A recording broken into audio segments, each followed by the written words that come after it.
नमस्कार, पहाड़ प्रभात देख रहे हैं आप और आपके साथ मैं हूं कौशल सेठ। आज धामी सरकार की महत्वपूर्ण कैबिनेट बैठक होगी जिसमें कई अहम प्रस्तावों पर राज्य सरकार मोहर लगा सकती है। इसके अलावा विधानसभा के शीतकालीन सत्र की तारीखों को लेकर भी कैबिनेट बड़ा फैसला कर सकती है। इसके साथ ही कैबिनेट बैठक में राज्य सरकार प्रदेश के खिलाड़ियों को तोहफे का भी ऐलान करेगी। माना जा रहा है कि कैबिनेट की बैठक में खिलाड़ियों को आरक्षण, आवास और फिटनेस से जुड़ी तमाम व्यवस्थाओं पर बड़ा फैसला लिया जा सकता है। यानी सरकार नई खेल नीति 2021 पर मुहर लगा सकती है। इसके अलावा एक बड़ी राहत भी मेडिकल के स्टूडेंट्स को मिल सकती है। बैठक में एमबीबीएस छात्रों की फीस माफ, फार्मासिस्ट ढांचा को लेकर भी प्रस्ताव रखा जाएगा जिस पर सरकार की मुहर लगने की उम्मीद है। साथ ही परिवहन विभाग से संबंधित कई फैसलों पर भी कैबिनेट बैठक में चर्चा होनी है। तो आज अहम बैठक है धामी सरकार की कैबिनेट बैठक, जिसमें कई प्रस्तावों पर मुहर लगेगी। बैठक के दौरान कई प्रस्तावों पर मंत्रियों से चर्चा होगी। खिलाड़ियों को लेकर बड़ा फैसला ले सकती है धामी सरकार। मेडिकल स्टूडेंट्स के लिए भी कैबिनेट बड़ी सौगात दे सकती है। तो काफी अहम बैठक होने जा रही है आज।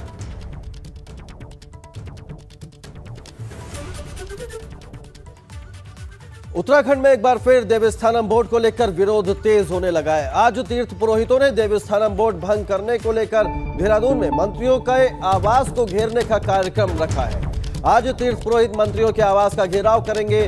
मंत्रियों के घेराव को लेकर आज के दिन का चुनाव करना भी तीर्थ पुरोहितों की रणनीति का बड़ा हिस्सा है। दरअसल आज प्रदेश सरकार की कैबिनेट बैठक होनी है और तीर्थ पुरोहितों ने इसीलिए आज के दिन मंत्रियों के आवास घेरने का कार्यक्रम रखा है। चारों धाम के तीर्थ पुरोहित कैबिनेट बैठक से पहले मंत्रियों का आवास घेरने पहुंचेंगे ताकि देवस्थानम बोर्ड को लेकर बैठक में सरकार पर दबाव बढ़ाया जा सके और बोर्ड को भंग करने पर प्रस्ताव लाया जा सके।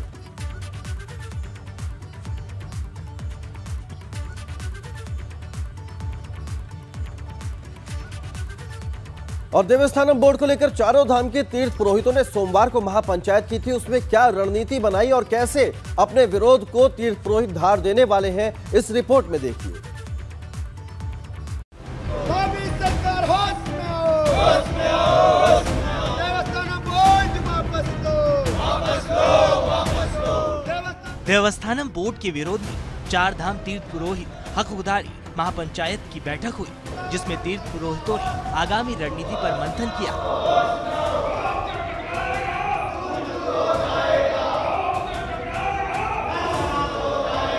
तीर्थ पुरोहितों का कहना है कि कृषि कानून को रद्द करने के लिए किसानों ने बड़ा आंदोलन किया और 700 से ज्यादा किसान शहीद हुए। उसी तरह यदि सरकार देवस्थानम बोर्ड को भंग नहीं करती है तो तीर्थ पुरोहित भी ऐसा ही कदम उठाएंगे। सरकार को शायद इंतजार था कि 700 किसान जब आत्मदाह करेंगे, जब 700 किसान देश के अंदर मरेंगे तब जाके भंग करेंगे। लेकिन हमने भी यही चीज़ सरकार के पकड़ दी है। सरकार ने जब किसान को 700 किसान मरे तब जाके भंग किया और हमने भी प्रण कर लिया है कि वो 700 मरे, हम कम से कम जो है आत्मदाह करने 5 लोग जो है चारों धामों से आत्मदाह करेंगे तब जाके देवस्थानम बोर्ड जो है सरकार भंग करेगी। और 27 तारीख को इसी संबंध में आज हमारी एक अहम बैठक है। 27 तारीख को हम मंत्रियों का घेराव करेंगे और काला दिवस मनाएंगे। तीर्थ पुरोहितों ने ये भी तय किया है कि देहरादून के गांधी पार्क में बड़ा आंदोलन होगा जिसमें प्रदेश भर के तीर्थ पुरोहित शामिल होंगे और जरूरत पड़ी तो इसे आमरण अनशन में भी तब्दील किया जाएगा। होश में आओ, होश में आओ, होश में आओ। 1 दिसंबर से गांधी मैदान में जो है हम लोग कर्मिक अनशन करेंगे। उसमें तुरंत डिसाइड करेंगे 2-3 दिन बाद हम जो है आमरण अनशन करेंगे। इतना ही नहीं, सूत्रों के हवाले से ये भी जानकारी मिली है कि सरकार पर दबाव बनाने के लिए तीर्थ पुरोहित कल यमुना कॉलोनी में मंत्रियों के आवास पर घेराव करेंगे क्योंकि कल धामी सरकार की कैबिनेट बैठक भी है और उससे पहले तीर्थ पुरोहित सरकार पर ये दबाव बनाना चाहते हैं कि कैबिनेट में प्रस्ताव लाकर देवस्थानम बोर्ड को भंग कर दिया जाए। बंद करो, मंत्रियों का सरकारीकरण करना बंद करो, बंद करो, बंद करो। उत्तराखंड में विधानसभा चुनाव बेहद करीब हैं। ऐसे में देवस्थानम बोर्ड का मुद्दा एक बार फिर गरमाने लगा है। तीर्थ पुरोहितों ने सरकार पर दबाव बनाना शुरू कर दिया है कि देवस्थानम बोर्ड को तत्काल भंग किया जाए। इसके लिए देहरादून में बैठकर रणनीति बनाई गई और आगामी आंदोलन को लेकर कई रूपरेखा तैयार की गई हैं। सबसे पहले तीर्थ पुरोहित यमुना कॉलोनी में मंत्रियों का आवाज कूच करेंगे ताकि कैबिनेट में प्रस्ताव लाकर देवस्थानम बोर्ड को भंग किया जा सके, तो ये आंदोलन उग्र रूप में सामने आएगा। देहरादून से अपने सहयोगी क्रिस्टोफर लॉरेंस के साथ पंकज राणा, एबीपी गंगा। तो आज धामी कैबिनेट की अहम बैठक है, लेकिन उससे पहले जो तीर्थ पुरोहित हैं वो दबाव बनाने की कोशिश कर रहे हैं देवस्थानम बोर्ड को वापस लेने के मुद्दे को लेकर, और यही वजह है कि आज वो तमाम मंत्रियों के आवास का घेराव करेंगे। सीधे रुख करते देहरादून से हमारे संवाददाता पंकज राणा का। पंकज, आज कैबिनेट बैठक, लेकिन उससे पहले देवस्थानम बोर्ड को भंग कराने की मांग को लेकर दबाव बनाने की कोशिश तीर्थ पुरोहितों की ओर से की जा रही है। मंत्रियों के आवास घेरने की तैयारी है। क्या कुछ तस्वीर दिखाई दे रही है और क्या कुछ मांगे हैं, क्या रणनीति है तीर्थ पुरोहितों की? कौशल, देखिए इधर की तस्वीरें मैं दिखाऊंगा। ये तमाम जो तीर्थ पुरोहित हैं ये देखिए यमुना कॉलोनी में पहुंच गए हैं और ये दबाव बनाने की कोशिश कर रहे हैं कि सरकार ने जो देवस्थानम एक्ट बनाया था उसको पूरी तरह से रद्द किया जाए। और तमाम जो तीर्थ पुरोहित हैं ये देखिए यमुना कॉलोनी में पीछे बिशन सिंह चुपाल का आवास है और उनके गेट के ठीक सामने धरना प्रदर्शन कर रहे हैं, विरोध कर रहे हैं कि सरकार पूरी तरह से जो देवस्थानम बोर्ड है उसको भंग किया जाए, क्योंकि आगे पुलिस फोर्स तैनात हो गई है इधर। और तमाम जो देवस्थानम बोर्ड के तमाम जो तीर्थ पुरोहित हैं उसको लेकर कर रहे हैं। कई पुरोहित यहाँ पहुंच गए हैं, कई लोग यहाँ आने वाले हैं, हम बात भी करेंगे उनसे। सुरेश जी, लगातार आप दबाव बना रहे हैं, क्या कह रही है सरकार, क्यों नहीं मान रही है? निश्चित तौर पे सरकार को ये मानना चाहिए, वरना सरकार को जाना पड़ेगा। इस बात को आप समझिए। हम धार्मिक लोग हैं, हमारा काम सरकारों को चलाना नहीं है, लेकिन सरकारों को बैठाना भी हमारा काम है। तो जो धर्म के विरुद्ध चलेगा, आप पूरी हिस्ट्री देख लीजिए, इतिहास देख लीजिए और पूरे ग्रंथ उठा के दीजिए। जिस राजा ने जब गलत काम किया और धर्म को छेड़ने की कोशिश की, निश्चित तौर पर उसको जाना पड़ा। तो मेरा निवेदन है सरकार से कि जिस प्रकार से मोदी जी ने 1 मिनट में 3 कानून को वापस ले लिया, भाई ये देवस्थान बोर्ड को वापस लो। इस पे है क्या पहले कुछ? मंत्री जी के आवास पर आ गई यमुना कॉलोनी। निश्चित तौर पर हमें किसी मंत्री साहब को नहीं मिले हैं अभी। हमारा आज का जो ध्येय है, मंत्रियों को कैबिनेट से में जाने से रोकना है, ये हमारा काम है। और 27 तारीख को इससे बहुत बड़ा विशाल जुलूस होगा। आज तो हम कुछ लोग यहाँ पर आए अपनी आवाज़ को बताने के लिए कि आप मानो, प्रतीकात्मक। अगर नहीं मानेंगे 27 तारीख तो हमारा फाइनल है, हमने बहुत बड़ा जुलूस यहाँ से निकलेगा और काला दिवस मनाया जाएगा, क्योंकि इसको ठीक 2 साल हो रहा है। अभी क्या रणनीति है, क्योंकि किसी मंत्री से किसी से मुलाकात हुई है आपकी, कोई बात हुई है? अभी सिर्फ आवास पे अभी आगे खड़े हुए? नहीं, अभी हमारी ऐसे किसी से मुलाकात नहीं हुई। और साथ में सबसे पहली बात, हम यहाँ पर जितने भी लोग जुटे हैं एक प्रतीकात्मक विरोध के रूप में रुके हैं। हमारा 27 तारीख को, जबकि 27 तारीख को ही इस सरकार ने एक काला कानून हमारे ऊपर थोपा था। 27 नवंबर 2019 को जब एक कानून जो है कैबिनेट में पास हुआ था, उसी 2 साल पूरा होने के अवसर पर हम सब लोग 27 तारीख को एक काला दिवस के रूप में पूरे उत्तराखंड में मनाएंगे। और खासकर सबसे पहले हमारा जो प्रमुख है, पूरे चारों धामों के लोग देहरादून में जुटेंगे हमारे लोग, और एक बहुत बड़ी विशाल रैली का यहाँ पर आयोजन किया जाएगा। अभी क्या रणनीति रहेगी? अभी बाकी लोग आ गए हैं, कुछ लोग और आने बाकी हैं, क्या रहेगा? अभी तो कुछ ही लोग आए और लोग बाकी आने वाले हैं। केदारनाथ में जब प्रधानमंत्री का प्रोग्राम था तो मैं केदारनाथ से हूँ, और केदारनाथ में जब प्रधानमंत्री का प्रोग्राम था तब धामी जी ने स्वयं फ़ोन करके ये बोला था, जैसे तैसे आप मोदी जी के वहाँ विरोध मत करो, क्योंकि वहाँ पे बहुत उग्र आंदोलन होने वाला था। जब मोदी जी वहाँ पे आ रहे थे, पूरी घाटी एक बड़े विरोध कर रही थे प्रधानमंत्री जी का। तो धामी जी ने स्वयं फ़ोन करके, फ़ोन पे भी हम जब लोग नहीं माने तो स्वयं दूसरे दिन धामी जी केदारनाथ आए और तीर्थ पुरोहितों के आवास में जा करके, 3-4 तीर्थ पुरोहितों के आवास में जा करके स्वयं उत्तराखंड के मुख्यमंत्री धामी जी तीर्थ पुरोहितों जैसे तैसे मनाने में सक्षम रहे। लेकिन आज हमें तो ये धामी जी का वादा खिलाफी लग रहा है। और सुबोध उनियाल जी वहाँ पे आए थे, हमने इनका अच्छा स्वागत किया था। उसके 2 दिन पहले त्रिवेंद्र जी आए थे, हमने उनको जो है धक्का मार के केदारनाथ से बाहर कर दिया। काफी विरोध तीर्थ पुरोहित दिखा रहे हैं और कह रहे थे मंत्रियों के घेराव की कोशिश है। पंकज, तस्वीरें हम देख रहे हैं, बिशन सिंह चौपाल के आवास के बाहर तीर्थ पुरोहित पहुंच गए हैं। हालांकि सभी तीर्थ पुरोहित ये चाह रहे हैं कि जो कैबिनेट बैठक के लिए मंत्री निकलेंगे तो उन्हें जाने ना दिया, उनको रोकने की कोशिश है और 27 तारीख को काला दिवस मनाएंगे। हालांकि सरकार से एक बातचीत चल रही है, दबाव की कोशिश की जा रही है, इसका हल क्या निकलता है ये देखने वाली बात होगी। पंकज, आप हमारे साथ बने रहिए, आगे भी खबर पर आपका रुख करेंगे।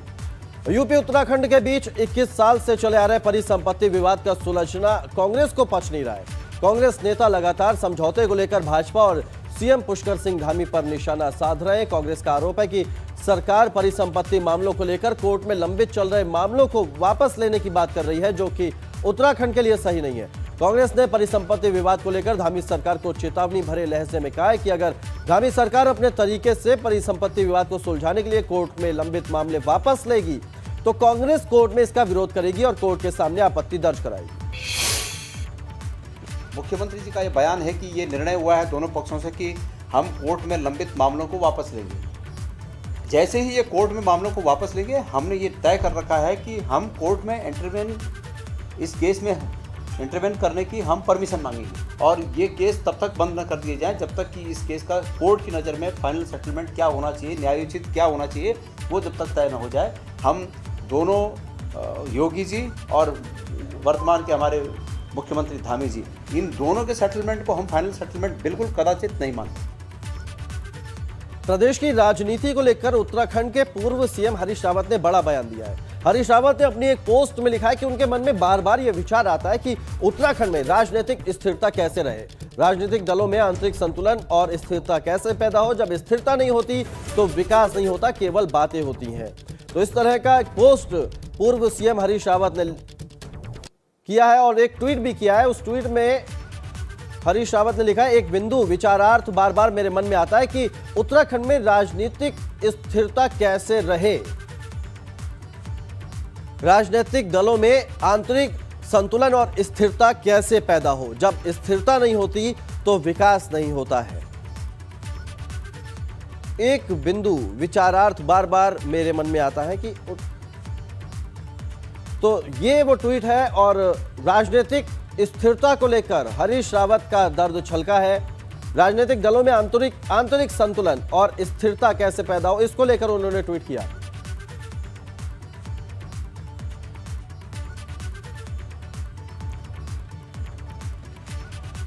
चलिए और एक बड़ी खबर आपको बताते हैं। रुड़की पहुंचे पूर्व सीएम हरीश रावत का बयान सामने आया है। कांग्रेस में टिकट दावेदारों में जो असंतोष है उसको लेकर, जो बेचैनी है उसको लेकर बोले हैं पूर्व सीएम हरीश रावत, किसी को बेचैन होने की जरूरत नहीं है। यह कहना है हरीश रावत का।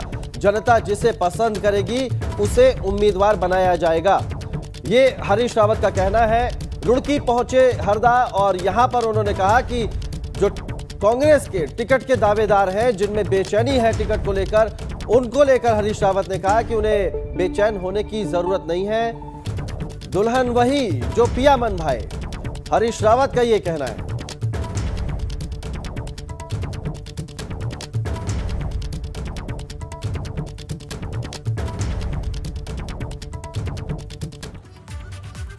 पूर्व सीएम हरीश रावत ने लक्सर की खानपुर विधानसभा में पदयात्रा निकाली। इस दौरान हरीश रावत ने कहा कि हम सदन से लेकर सड़क तक सरकार को घेरेंगे। हरीश रावत ने आरोप लगाते हुए कहा कि उत्तराखंड की संपत्ति को प्रदेश के मौजूदा मुख्यमंत्री ने उत्तर प्रदेश के मुख्यमंत्री को समर्पित कर दिया, उत्तराखंड की जनता के साथ धोखा किया है, जिसके लिए सरकार को सड़क से सदन तक घेरा जाएगा। मोदी तेरा कैसा खेल खागे गल्ला अब जब भाजपा आई। उत्तराखंड में भू कानून की मांग तेज होती जा रही है। उत्तराखंड में सख्त कानून की मांग को प्रभात वालिया 1000 किलोमीटर की यात्रा करेंगे, जिसको उत्तराखंड क्रांति दल ने समर्थन दिया है। यह यात्रा 10 दिसंबर को मुख्यमंत्री आवास देहरादून से शुरू होगी, जो उत्तराखंड के सभी 13 जिलों से होते हुए देहरादून के गांधी पार्क पर खत्म होगी।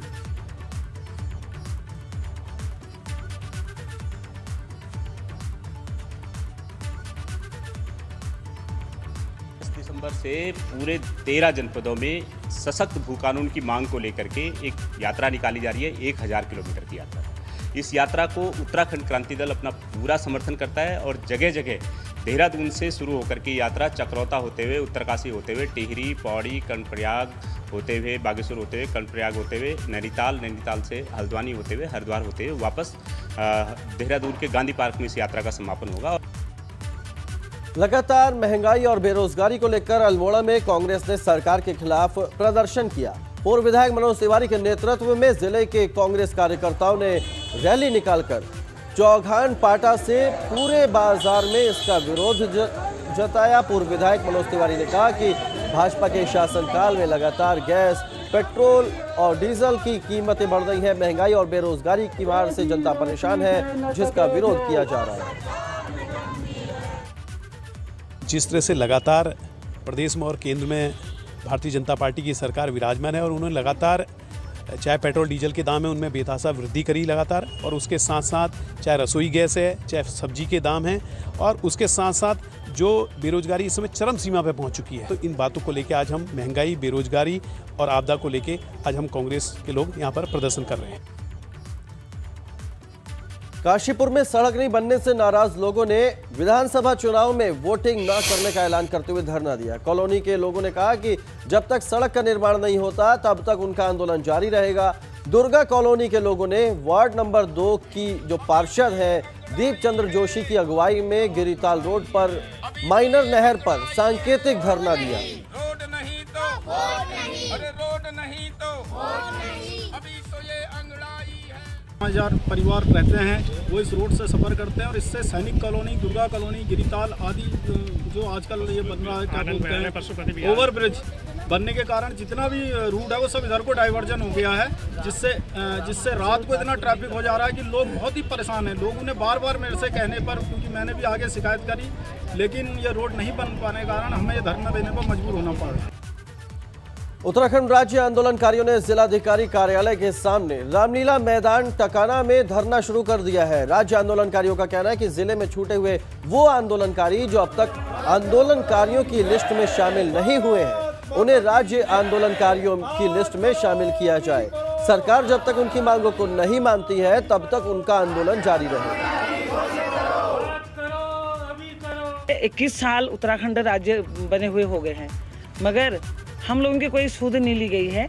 और पिछले कांग्रेस सरकार में भी और अभी वर्तमान बीजेपी सरकार में भी हम कई बार मुख्यमंत्री महोदय से भी मिल चुके हैं, कई बार हम मंत्रियों से मिल चुके हैं, मगर हमारी सुनवाई नहीं हुई है।